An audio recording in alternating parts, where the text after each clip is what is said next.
Bonjour tout le monde, dans cette séquence, on va parler de reporting. Comme vous le savez, une application Java ou avec d'autres langages ou d'autres technologies aura besoin de livrer en fin de compte, à la fin d'un processus métier, donc un fichier PDF récap de toutes les actions si vous voulez exécuter. Par exemple, un client quand il procède au paiement, par exemple, d'un produit. Donc, à la fin, on va lui générer un rapport qui contient donc les différentes informations concernant cette opération. On va découvrir aujourd'hui avec le Jaspersoft Studio comment créer des rapports et générer donc des fichiers PDF, Excel ou d'autres formats.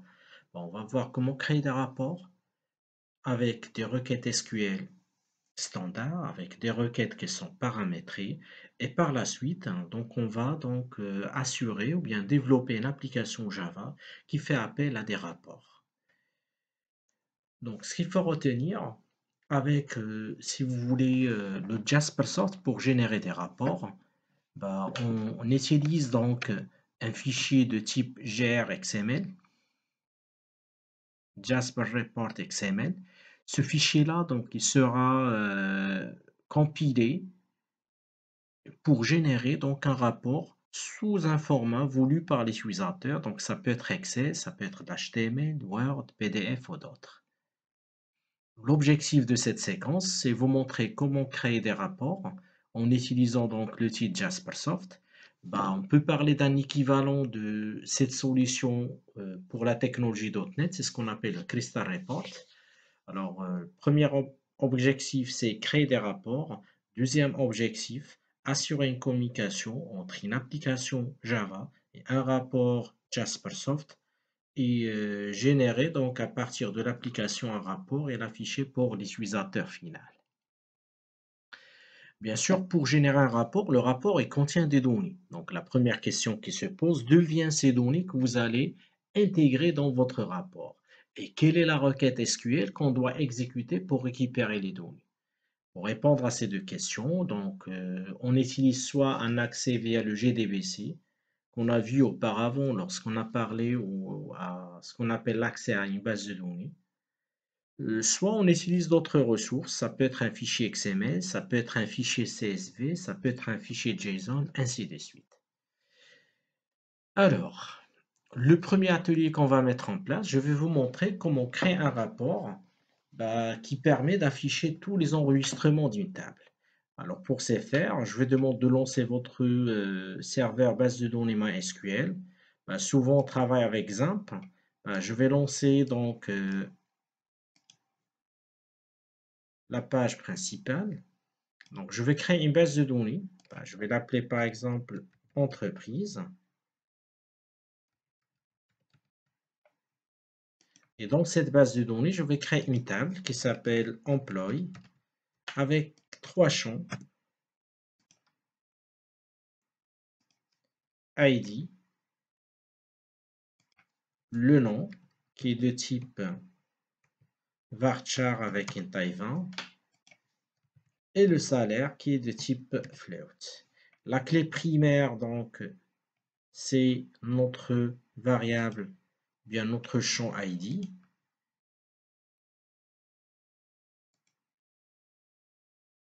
Et je vais le développer autant que auto-increment. Sous la base de données entreprise, je vais demander de créer une table qui porte le nom employee avec les champs suivants ID, int, primary key et auto-increment. Il s'incrémente automatiquement. Le nom qui est de type varchar dans la taille 20 et puis le salaire qui est de type float. Alors, j'enregistre cette création.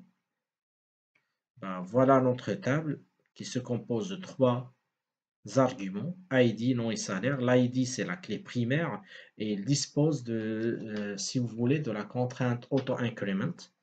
Je vais insérer quelques enregistrements. Dans le menu principal, je clique sur Insérer. Je suis sous le serveur MySQL. Puisque l'ID auto-increment, je ne vais pas le saisir. Je vais saisir le nom, employee 1 par exemple, avec un salaire Je vais saisir employé 2 avec le deuxième salaire. Donc, je vais exécuter.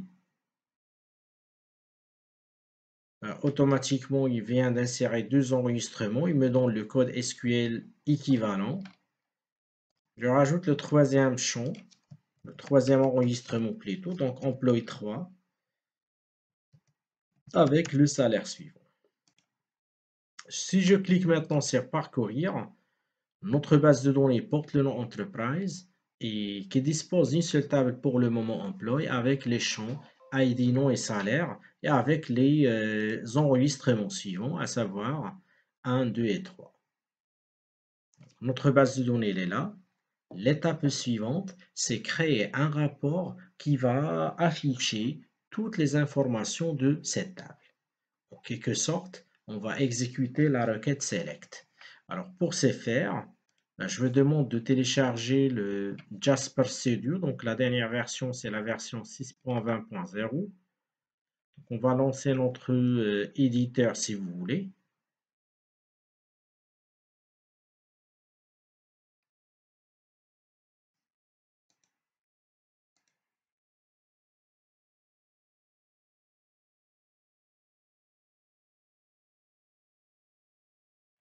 Et on va commencer, comme je vous ai dit tout à l'heure, par la mise en place d'un rapport qui va afficher tous les enregistrements.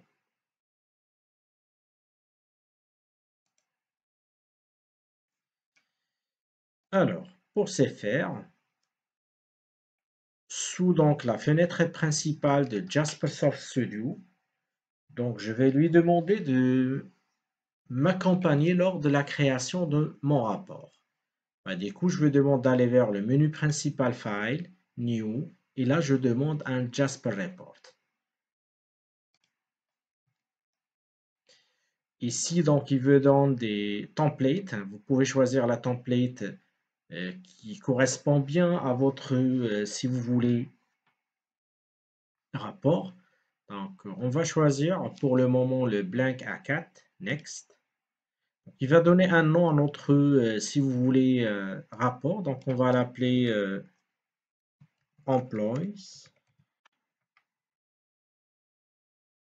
Automatiquement, le rapport sera généré dans le dossier suivant qui s'appelle MyReport. Je vais vous montrer le chemin absolu par la suite. Je clique par la suite sur Next. Et là, donc, il va me demander d'ajouter un data adapter qui permet d'adapter, donc, bien d'assurer une communication entre notre éditeur de reporting, le Jaspersoft, et puis la base de données. Je clique sur New pour ajouter une nouvelle connexion si vous voulez. Et là, donc, on va utiliser le database GDBC Connection. Comme je vous ai dit tout à l'heure, je peux faire appel à un fichier CSV, je peux faire appel à Hibernate, qu'on va découvrir par la suite, qui représente un ORM.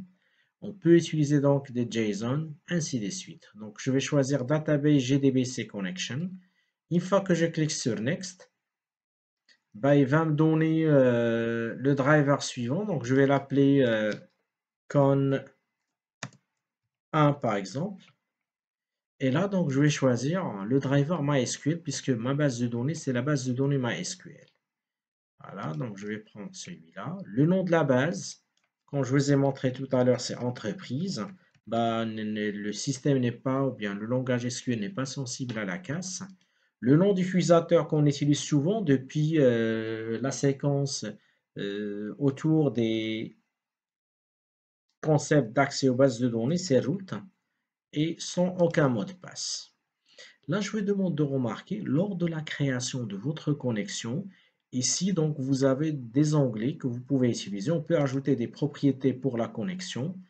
Et le plus important, si vous vous rappelez bien, lorsqu'on a travaillé avec le Java Database Connectivity, ou bien le GDBC, vous aurez besoin d'un driver.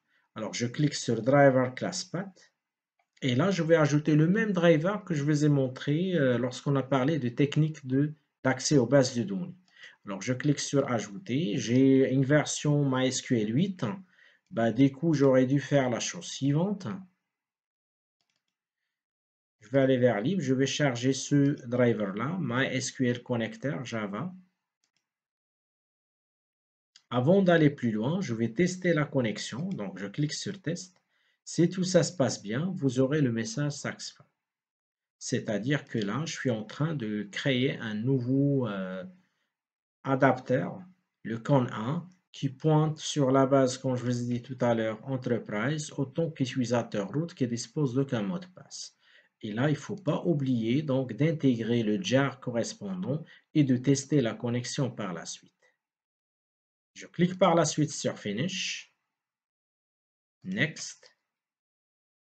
Alors, si tout ça se passe bien, je vais demander de remarquer qu'il va m'afficher toutes les bases de données de mon système. Si je reviens vers notre serveur, donc voilà les différentes bases de données. C'est ce que vous voyez ici. Donc, nous, on travaille avec la base Enterprise. Et dans Table, on a une seule table, c'est la table Employé. Donc, ça va être un Select étoile from Employee. Donc, bien sûr, le système n'est pas sensible à la casse. Next. Donc, on aura besoin de tous les champs. Si vous voulez regrouper par un champ et utiliser le groupe by, vous pouvez choisir donc l'un des champs suivants. Pour notre cas, ce n'est pas la peine. Alors, une fois que je clique sur Finish, on va se retrouver avec la fenêtre suivante. Vous avez votre rapport qui est bien structuré. Il dispose d'une partie pour le titre, une partie pour l'entête de la page, une partie pour les entêtes des colonnes, une partie détail, une partie pied de colonne, pied de page, et puis résumé si vous voulez. Dans la gauche, à gauche de votre écran, donc vous avez donc le nom de votre rapport. Vous pouvez appliquer des styles, vous pouvez ajouter des paramètres. Ce qui nous intéresse pour le moment, c'est les champs. Quand je clique sur champ, je me retrouve avec les différents champs de la table Employee. Et quand je sélectionne un champ, dans la partie gauche, vous avez une palette de Properties qui vous affiche pour l'ID, c'est un int, pour le nom, c'est une chaîne de caractères, et pour le salaire, c'est un float. Alors nous, c'est quoi notre objectif? Notre objectif, c'est afficher, donc, ou bien j'ai créé un rapport qui affiche tous les enregistrements. Alors pour ce faire, puisque dans la table, si je reviens avec vous vers la base de données, on a pour le moment 3 enregistrements. J'aimerais bien un rapport qui permet d'afficher tous ces éléments-là. Alors pour ce faire, je vous demande de remarquer, donc si vous voulez reboucler sur les enregistrements, vous allez mettre les champs au niveau de détail. Je glisse, je commence par l'ID. Automatiquement, donc, Jaspersoft il va ajouter donc l'étiquette correspondante.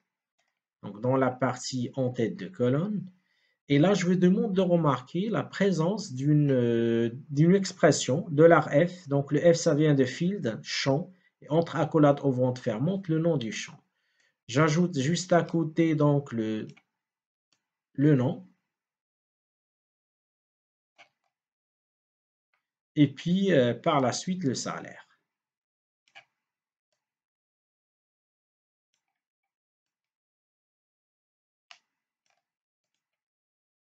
Donc, j'ai glissé les différents champs. Automatiquement, donc Jaspersoft elle ajoute les étiquettes ou bien les entêtes de colonne pour, si vous voulez vérifier que le rapport se génère bien, juste en bas, donc je suis sur l'onglet Design. Là, je fais la conception graphique de mon rapport. Vous avez une autre vue qui s'appelle Source. Tout ce qu'on est en train de faire avec l'assistant, donc le système, il va générer, si vous voulez, le fichier grxml suivant. Et si je veux voir les résultats, donc je clique sur Prévisualiser. Et là, donc je me demande de remarquer qu'il me génère, qu'il m'affiche tous les enregistrements, à savoir l'enregistrement de l'employé 1, l'employé 2 et puis l'employé 3. Donc voilà comment créer votre rapport. Il faut lancer le Jaspersoft. Deuxième étape, il faut créer un nouveau data adapter. Il faut créer donc par la suite, choisir donc le système de gestion de base de données avec lequel vous voulez assurer la communication. Il ne faut pas oublier l'intégration de drivers. Vous aurez une template. Selon votre contexte, vous allez choisir l'une ou l'autre. Et par la suite, une fois que la requête est bien rédigée, sans aucune erreur, bah, le système il va vous donner au niveau de design, dans cette partie gauche, les champs que vous pouvez glisser au fur et à mesure. Donc, je vais enregistrer ce rapport. Deuxième travail qu'on va effectuer ensemble, après avoir créé un rapport qui exécute la requête select étoile from employee, bah, la deuxième partie sur laquelle on va travailler, c'est vous montrer comment afficher le résultat d'une requête paramétrée. C'est-à-dire, on aimerait bien, lors de chargement de rapport, on demande à l'utilisateur de fournir l'ID de l'employé en question. Une fois l'ID est fourni par l'utilisateur, on va générer un rapport qui contient des informations concernant cet ID. Du coup, on est devant une requête paramétrée. Alors, pour ce faire, toujours avec Jaspersoft, bah, je vais enregistrer ce rapport sous le nom. Donc, je vais faire un Save As. Donc, je vais l'appeler Employee, singulier si vous voulez. Et là, donc, à la place d'afficher une requête qui permet de sélectionner tous les enregistrements, on aimerait bien développer une requête paramétrée. Pour ce faire, avec Jaspersoft, bah, je vous demande toujours au niveau de la partie gauche de votre écran, bah, en dessus des champs, vous avez paramètres. Bah, je clique à droite sur paramètres et je lui demande de me créer un nouveau paramètre. Une fois que je clique sur créer un nouveau paramètre, automatiquement dans la palette de properties, il me demande de donner le nom de paramètre. Je peux l'appeler comme je veux, donc j'utilise le ID puisqu'il s'agit de l'ID. L'ID est défini comme étant un int. Du coup, je vais choisir integer. Et là, donc, je suis pas, donc je peux appeler même ID imp pour ne pas le confondre avec le champ ID de notre table. Mais si vous gardez l'ID, ça va marcher. Et là, donc, je vous demande de remarquer que cette case à cocher invite l'utilisateur à saisir la valeur de l'élément. Et du coup, donc, j'ai choisi le nom de paramètre. Par la suite, le type. Et puis, si vous voulez, donc, il faut cocher inviter l'utilisateur à saisir, à fournir la valeur de l'ID imp. Une fois que cette opération est effectuée, j'enregistre et là, je vais changer la requête que je vous ai montrée tout à l'heure. Tout à l'heure, c'était select étoile from employee. Maintenant, c'est select étoile from employee where ID est égal à ce paramètre qui sera fourni par l'utilisateur. Pour ce faire alors, je monte en haut. Quand je vous ai dit tout à l'heure, dans la racine, on se retrouve avec le nom du rapport. OK? Et à ce niveau-là, ce que j'aurais dû faire, donc, c'est que je vais faire la chose suivante. Je cherche la requête. Une fois que je sélectionne le rapport, la racine, je me retrouve avec les propriétés principales. Parmi ces propriétés-là, vous avez le dataset et vous avez la possibilité de modifier la requête. Edit Query, Filter and Sort Option. Vous pouvez filtrer et vous pouvez trier. Donc, je clique sur Query. Donc, automatiquement, il va m'afficher la requête de tout à l'heure. Qu'est-ce que je vais ajouter? Tout simplement, je lui demande de sélectionner tous les enregistrements à partir de la table Employee, where ID est égal. Là, il faut faire attention. Tout à l'heure, je vous ai dit que Jaspersoft, elle utilise donc des expressions et des coups, je vous ai montré $F, qui veut dire field, entre accolade ouvrante fermante, le nom des champs. Pour référencer un paramètre, on utilise le même type d'expression, c'est $, mais à la place de F, on va utiliser P qui veut dire paramètre.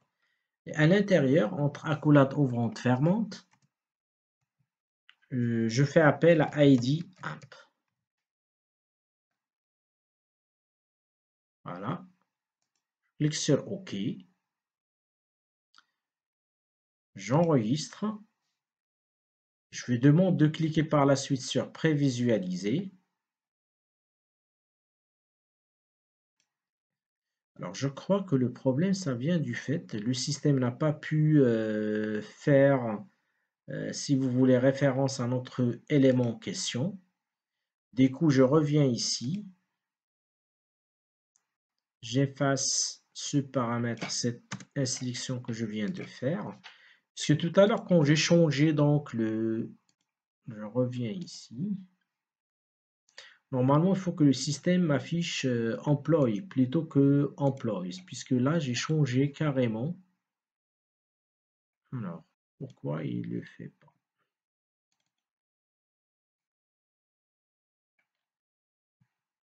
Donc, voilà notre paramètre.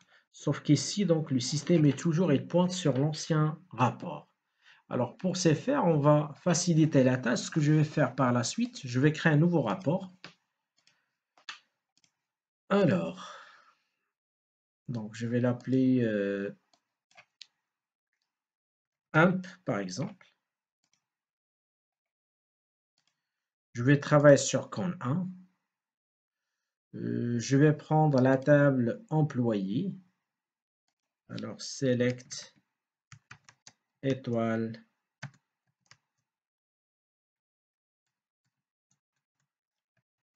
from employee. J'ai besoin de tous les champs.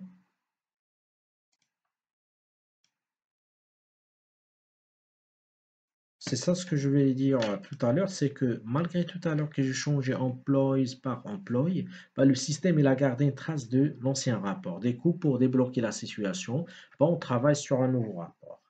Bah, ici, j'ajoute les différents éléments, à savoir l'ID, le nom et puis le salaire. On va réajuster par la suite.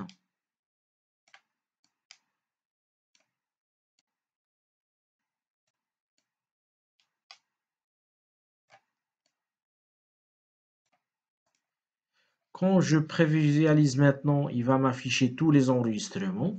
Ce qu'on va faire par la suite, on va refaire le travail de tout à l'heure. Je vais créer un nouveau paramètre. Je vais l'appeler ID avec le type integer. Je garde la case à cocher inviter l'utilisateur à fournir la valeur. Après, je sélectionne le rapport en question. Je vais aller chercher la propriété dataset pour changer la requête edit query. Et là, donc, je vais lui ajouter, donc, where id est égal. Comme je vous ai dit tout à l'heure, on utilise l'expression $p qui veut dire un paramètre. Et là, je mets l'id.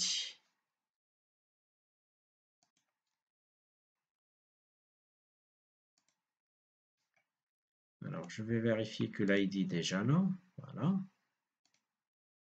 Et là, une fois que je clique sur prévisualiser, je vais demander de remarquer. Il ne m'affiche pas donc le résultat sur le champ, comme tout à l'heure, avec une requête sans aucun paramètre. Par contre, il m'affiche un input paramètre, un invite, un champ de texte pour que je puisse saisir donc l'ID que je cherche, son rapport si vous voulez. Je mets 2 par exemple, entrée. Alors automatiquement, vous allez voir qu'il va me générer tout simplement l'employé numéro 2.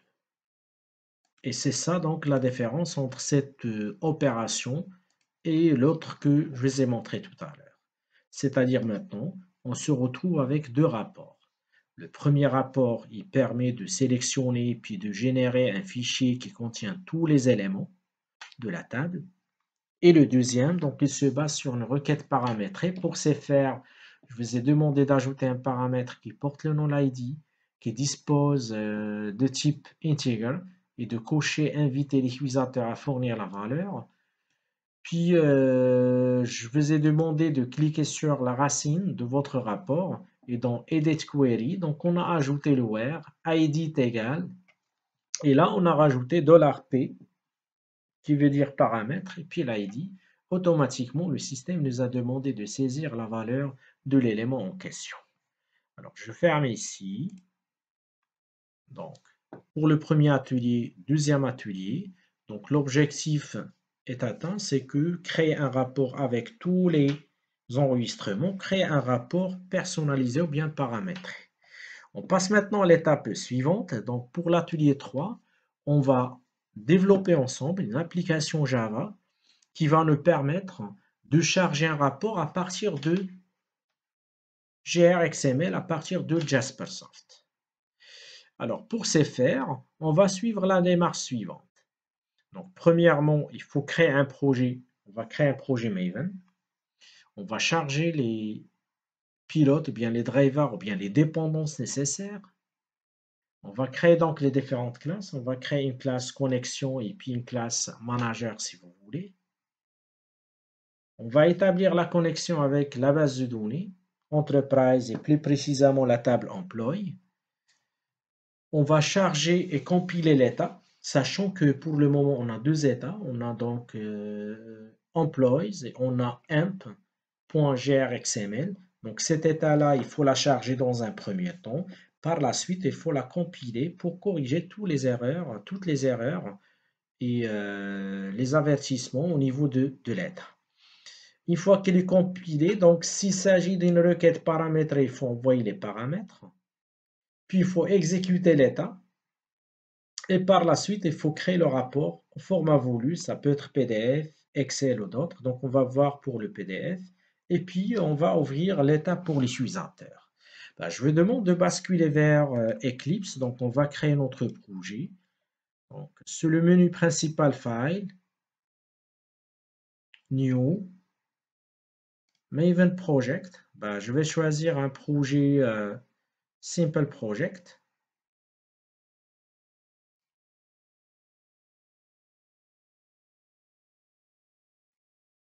Voilà. Alors, je suis sous l'organisme labo.it.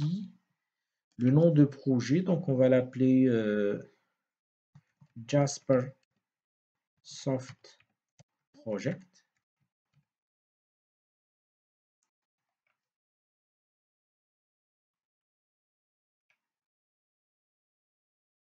Donc la première étape, elle consiste à intégrer donc les différentes bibliothèques, les différentes dépendances. Pour ce faire, je vais demander d'ouvrir le fichier pom.xml. Je vais ajouter donc la valise principale dependencies. Et là, donc, dans ce projet-là, donc, on aura besoin de combien de dépendances à votre avis? Il ne faut pas oublier que là, vous êtes obligé de se connecter vers la base de données MySQL. Du coup, vous aurez besoin de driver MySQL. Et pour charger donc le pilote, plutôt le rapport GRXML, vous aurez besoin d'un interfaçage avec le Jaspersoft. Du coup, on va ajouter deux dépendances. La première dépendance, ça concerne le MySQL. Donc là, au niveau de l'application, je fais appel à un VR repository avec MySQL.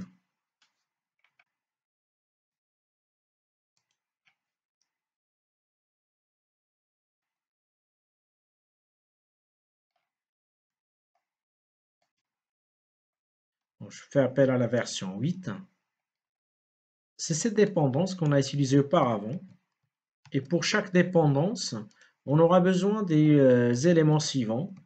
Le groupe ID, l'organisme de développement, le artifact ID, le nom du projet, puis la version. Alors, on va ajouter la première dépendance, c'est MySQL. Et vu que j'ai la version 6.20.0 concernant donc Jaspersoft, je vais aller chercher la dépendance qui correspond à cette version. Du coup, au niveau de même, donc là, je fais appel à Jaspersoft.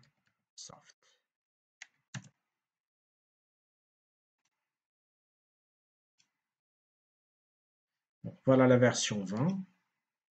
Et là, je vais prendre la dépendance suivante.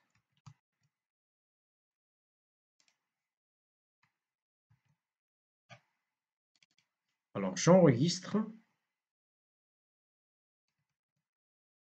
Et là, vous allez voir qu'on va, si vous voulez, alimenter donc le Maven Dependencies par toutes les bibliothèques dont on a besoin.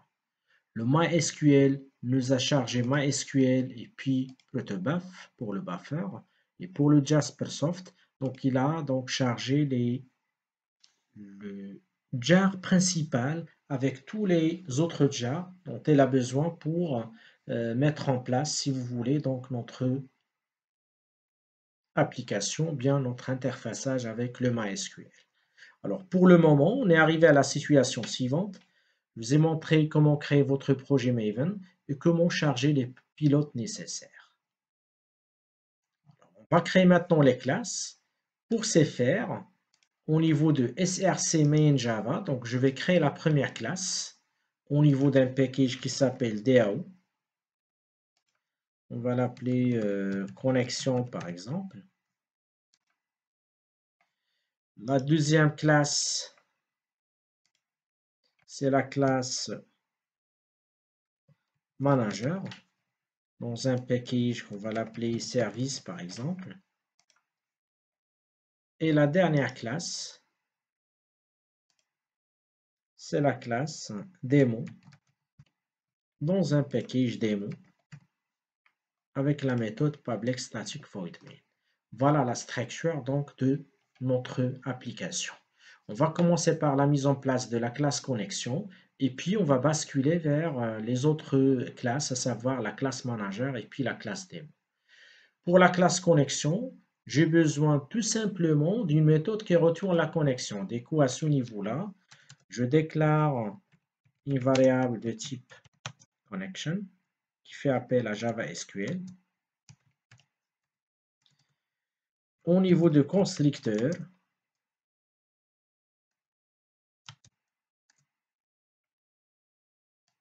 donc j'ai besoin des try et catch puisqu'il s'agit d'un projet d'entrée-sortie. Ici, donc on va, au cas où il y a un problème, je fais appel à system error at println connection problem.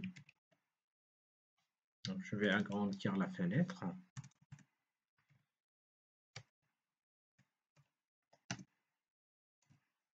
Et je récupère le message fourni par l'exception. On va intervenir à ce niveau-là. Donc, on commence par le chargement de la, si vous voulez, de driver. Pour ce faire, on fait appel à classe.forName, comme je vous ai montré dans les projets précédents. Si je bascule vers MySQL, Maven Dependencies, MySQL, donc au niveau de notre, comme je vous ai dit tout à l'heure, Maven Dependencies, sous MySQL, on va se retrouver avec la bibliothèque suivante, comme MySQL, CGGDBC Driver. Donc c'est lui qu'on va charger à ce niveau-là. Donc c'est decamp.mysql.cg.gdbc.driver.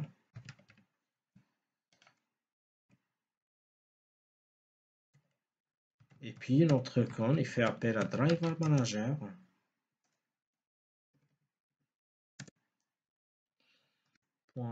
.getConnection. Et là, donc, on est en GDBC, c'est GDBC, 2.localhost, 2.2/ les taux ici, c'est MySQL.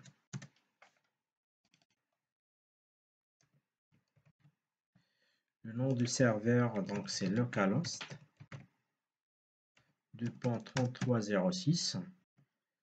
Le nom de la base, c'est Enterprise. Le nom d'utilisateur, c'est root, qui dispose d'aucun mot de passe. Et là, donc, on va afficher comme quoi c'est où server MySQL connected.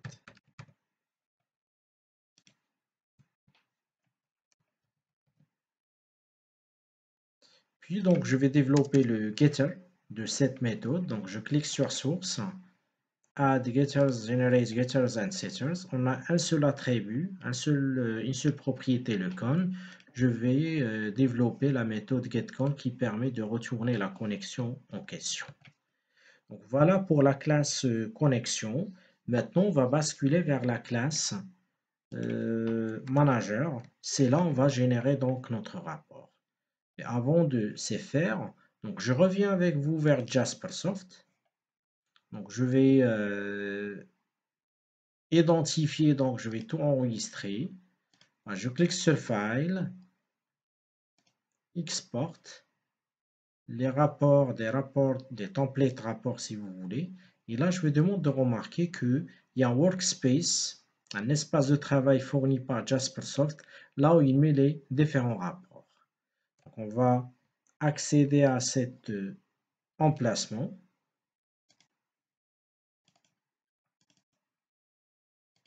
C'est le Jaspersoft Workspace, My Report, et voilà donc les deux rapports.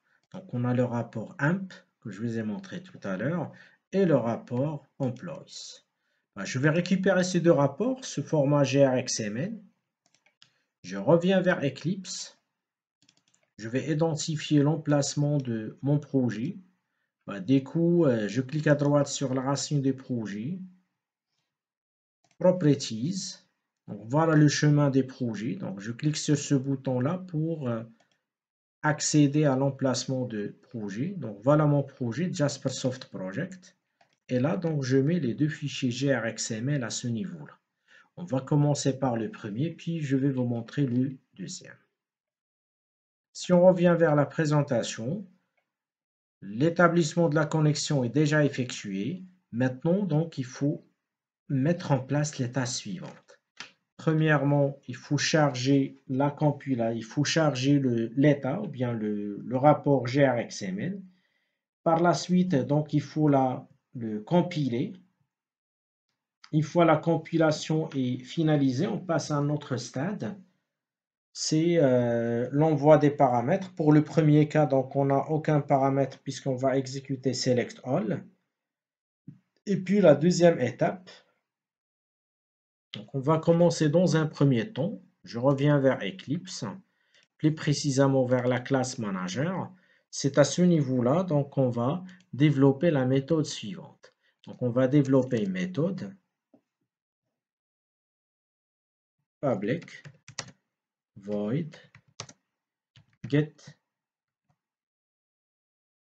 report. Bien sûr, donc cette méthode pour récupérer le rapport, il aura besoin d'accéder à la base de données. C'est pour ça donc on va créer un private connection con. Et cette connexion, pour des bonnes pratiques, donc on va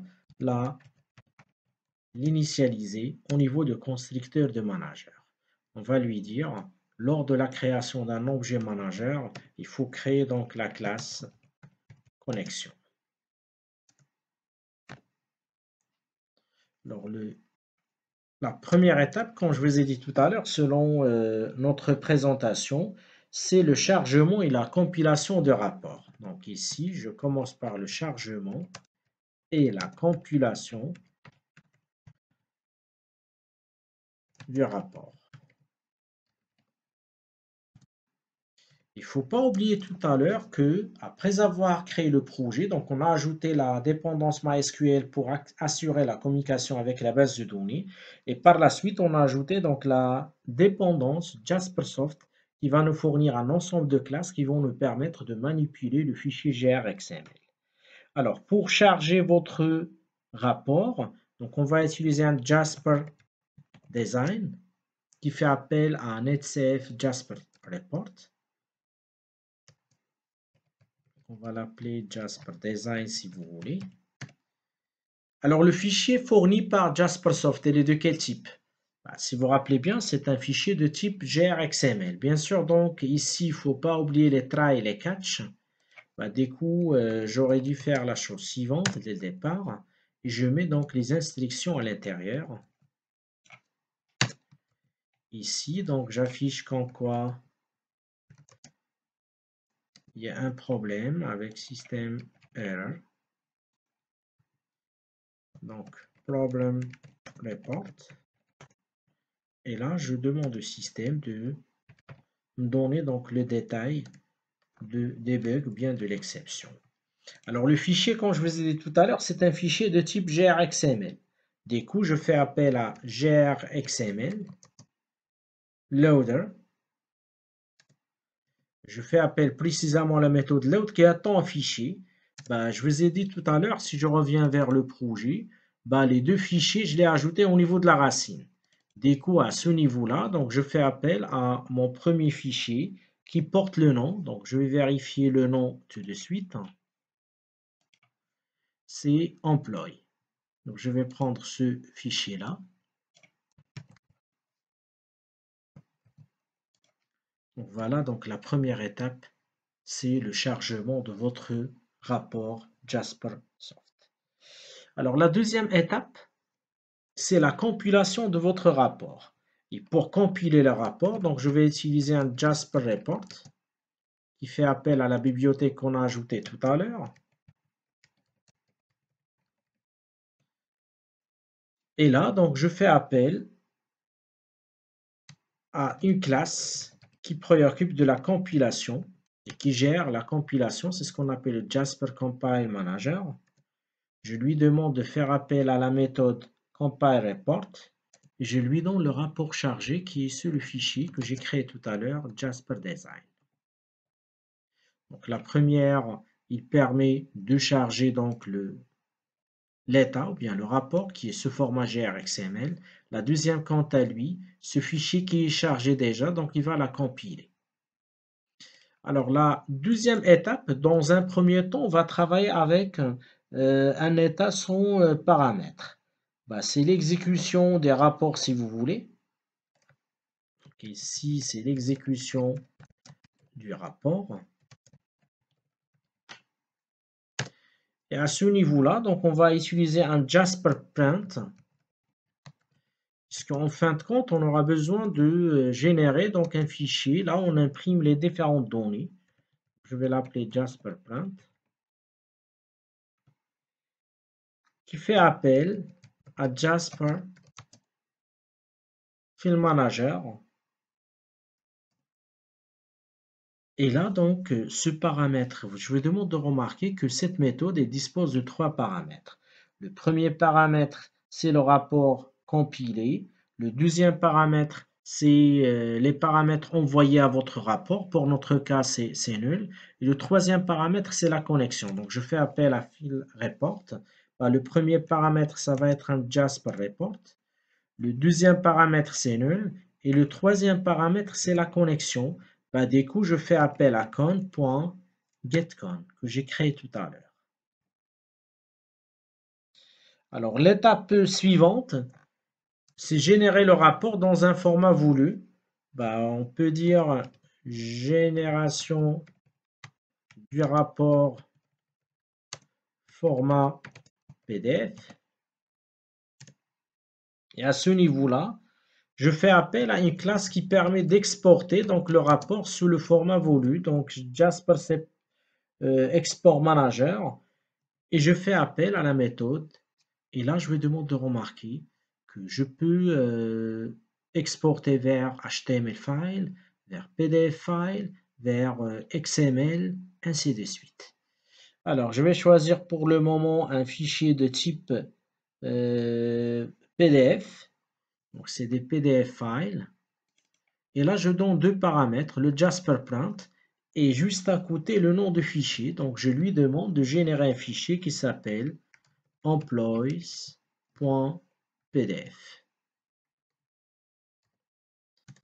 Avant de continuer notre travail et vous montrer comment vous pouvez ouvrir le rapport et afficher le résultat pour les utilisateurs, on va exécuter déjà ce bout de code.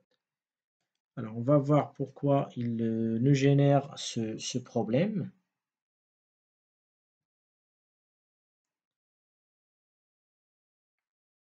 Alors, il nous dit qu'il faut supprimer donc l'élément, sachant que cette méthode-là, donc, qui permet d'avoir les paramètres suivants. Vous avez un print Jasper Print, puisque là, il nous dit qu'en quoi il n'accepte pas donc le deuxième paramètre. C'est comme cette méthode-là qu'on vient d'exécuter. Alors, je fais appel à export. C'est celui-là que je vais choisir, qui dispose de deux paramètres, puisque l'autre, il dispose qu'un seul paramètre. Donc, avant de continuer notre travail, on va tester déjà ce bout de code qu'on vient de créer. Alors, au niveau de démo, je vais créer un manager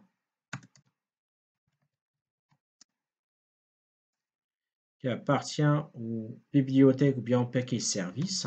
Donc, je vais l'appeler manager. Je vais l'instancier. Ici, bien sûr, donc au niveau de manager, je vais afficher un message comme quoi CESU report created. Et là, donc, je fais appel tout simplement à manager. Et puis notre méthode getReport. On va voir déjà ce code, qu'est-ce que ça va donner. Alors, j'exécute. Le premier message, il vient du fait que le serveur, il vient de se connecter. Et le deuxième message, il vient du rapport. Pour s'assurer que tout ça se passe bien, je reviens vers la racine du projet. Et là, je me demande de remarquer la présence de mon fichier employee PDF. Quand j'ouvre le fichier, on va se retrouver avec l'exécution de la requête select qui permet d'afficher tous les enregistrements, à savoir l'employé 1, 2 et puis 3. Alors la dernière étape, c'est la création des rapports est déjà fait. Donc maintenant, je vais vous montrer comment, puisque l'utilisateur ne va pas aller vers l'emplacement, bien téléchargement pour récupérer le fichier, on va ouvrir le fichier sur le champ pour qu'il puisse l'afficher par la suite. Du coup, à ce niveau-là, on passe à notre manager et puis on va demander au système d'afficher sur le champ le fichier en question. Et pour ce faire, donc on va faire appel. Donc on va dire chargement du rapport.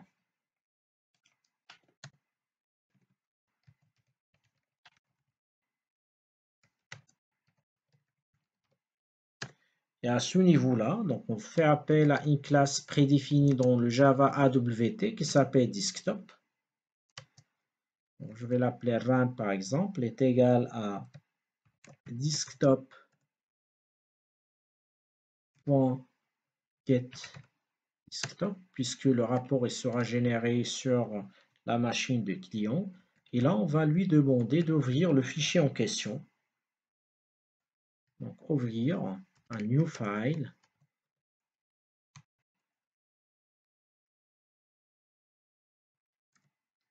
Et là, on donne le chemin. Pour notre cas, donc c'est le fichier employee.pdf.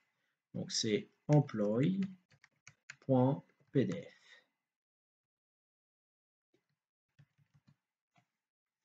On réexécute à nouveau le démo. Donc il va afficher au départ qu'en quoi. Alors là, il nous dit qu'en quoi le processus ne peut pas accéder au fichier, car ce fichier est utilisé par, puisque je l'ai déjà, il est en ouverture, c'est normal. Je vais fermer le fichier. Et là, donc je relance. Il va m'afficher dans un premier temps Server MySQL Connected et il ouvre le fichier sur le champ. La deuxième manipulation, donc je vais ajouter une autre méthode qui fait le même travail, mais maintenant pour la requête paramétrée. Du coup, je vais copier cette méthode-là, garder une traçabilité. Je vais l'appeler getReport paramètre. Et là, ce que je dois ajouter avant d'exécuter le rapport, je vais ajouter ici chargement de paramètres.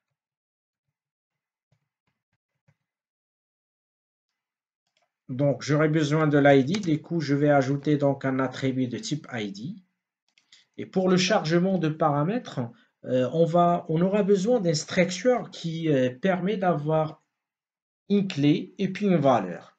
Et si vous vous rappelez bien, lorsque je vous ai parlé des listes et des collections, je vous ai parlé des maps et des coûts. Donc, on va créer un map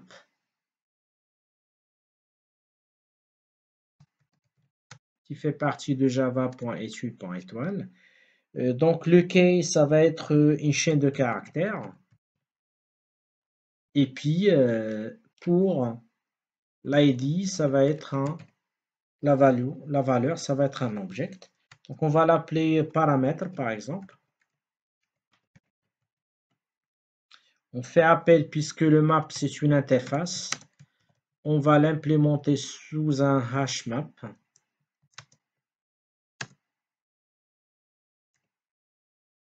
Et puis on va ajouter donc l'élément en question. Je fais appel à mon paramètre et je vais lui dire pour le paramètre ID qu'on a créé tout à l'heure au niveau de Jaspersoft. J'ai oublié la méthode put qui permet d'intégrer donc l'élément. Pour l'ID, vous allez le récupérer à partir de l'ID fourni par l'utilisateur. J'ai déjà un ID ici qui est fourni par l'utilisateur. C'est lui avec lequel sa valeur, c'est lui que je vais utiliser pour alimenter l'ID que j'ai défini au niveau de Jaspersoft. Cet ID que vous voyez ici, c'est ce qu'on a créé tout à l'heure dans la partie des paramètres. C'est celui-là, c'est cet ID. Alors, je vais changer maintenant lors de l'exécution de rapport. Je dois utiliser tout à l'heure, je n'avais pas des paramètres, des coups, j'ai utilisé null. Maintenant, je vais utiliser donc paramètres. Alors, au niveau de démo, je fais appel maintenant à getParamètres.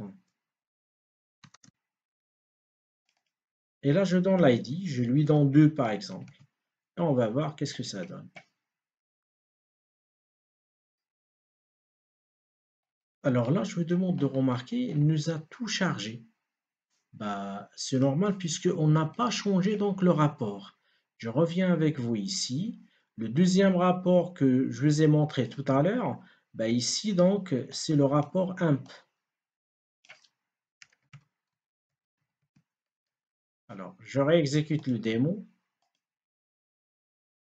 Donc, il va nous afficher MySQL Connected, rapport created. Et là, je vous demande de remarquer que automatiquement, il nous a généré tout simplement que le rapport qui contient donc les valeurs en question en général.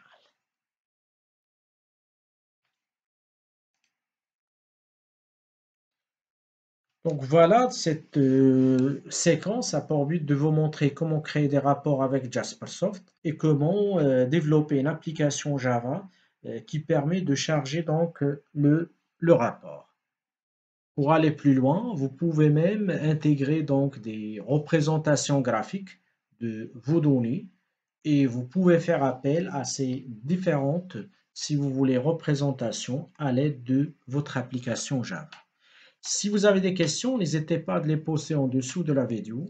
Je vous remercie et à la prochaine.